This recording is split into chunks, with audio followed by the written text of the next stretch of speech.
መንፈስ ዓለም ላይ ሄጄ የሰማይ አምላክ እግዚአብሔር መልአክ ላከና መልአኩ መዝገብ ይዞ እንደዚህ ቆሟል እና የዚች ልጅ ታሪክ ነው መዝገቡ ላይ ያለው። ደቻሳ ምንድነው? ደቻሳ አያትሽ ነው። አበራ አባትሽ ነው። ፕሮፌሰር ማለብዳ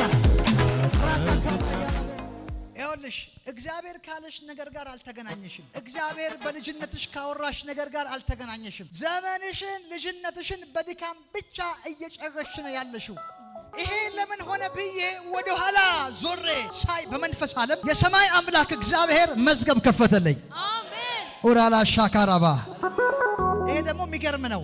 እኔ ቀጥታ ነው ማየው ሌላ ጊዜ። አሁን ግን መልአክ መጥቶ እንደዚህ መዝገብ ከፈተልኝ። መዝገቡ ላይ ሙሉ የሷ ታሪክ ያለበት መዝገብ ነው። ላሼካ ታሶ ፓራላ እላችሁ መንፈስ ዓለም ላይ ሄጄ የሰማይ አምላክ እግዚአብሔር መልአክ ላከና መልአኩ መዝገብ ይዞ እንደዚህ ቆሟል እና የዚች ልጅ ታሪክ ነው መዝገቡ ላይ ያለው። ከልጅነቷ ጀምሮ እግዚአብሔር አምላክ ትንቢት ነግሯታል።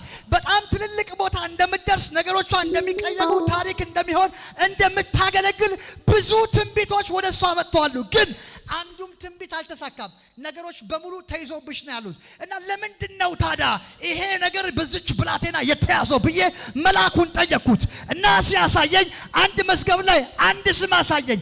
ይሄ ሰውዬ የተነሳ መርገም ወደ እሷ እየተላለፈ ነው ብሎ አሳየኝ። ደቻሳ ምንድነው? ደቻሳ አያትሽ ነው። አበራ አባትሽ ነው። ፕሮፌሰር ማለብዳ ወይ ሻይ ጠጥተን እናውቃለን፣ ሰላም ተባብለን እናውቃለን። ያየሽኝም ዛሬ ነው። ደቻሳ አያትሽ ነው። አበራ አባትሽ ነው። አንቺ ደግሞ ሮቤ ፕሮፌሰር ማለብዳ ሩታ ካባይ ከሞን እኔና አንቺ የምንተዋወቅበት መንገድ ይኖራል። እንዴት አያትሽን ላውቅ እችላለሁ? አባትሽን አንቺን ማውቅበት መንገድ አለ። የእግዚአብሔር ክብር ከእግዚአብሔር መንፈስ ብቻ። ጌታ ምስክሬ ነው። ዛሬ ታሪክሽ ይቀየራል። እስካሁን ድረስ ይህንን ሁሉ ነገርሽ የተናገረ ጌታ የአንቺን ሕይወት ዛሬ በአንድ አፍታ ቀይሮታል።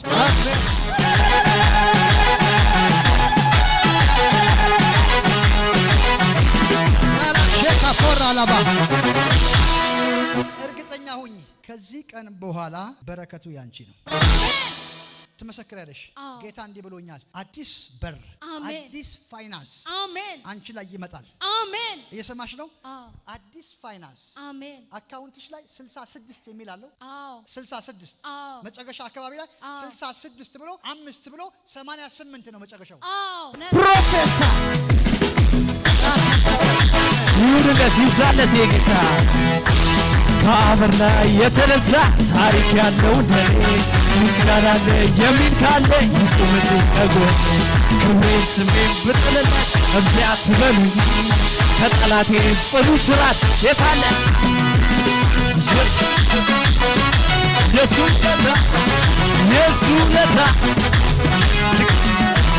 ከአፈር ላይ የተነሳ ታሪክ ያለው እንደኔ ምስጋና አለ የሚል ካለ ይቁምልኝ ከጎኔ።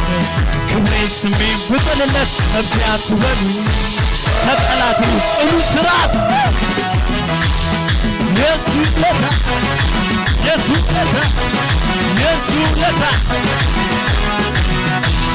ኢየሱስ ብዬ ጀምሬዋለሁ፣ ኢየሱስ ብዬ ጨርሰዋለሁ። ኢየሱስ ብዬ ጀምሬዋለሁ፣ ኢየሱስ ብዬ ጀምሬያለሁ።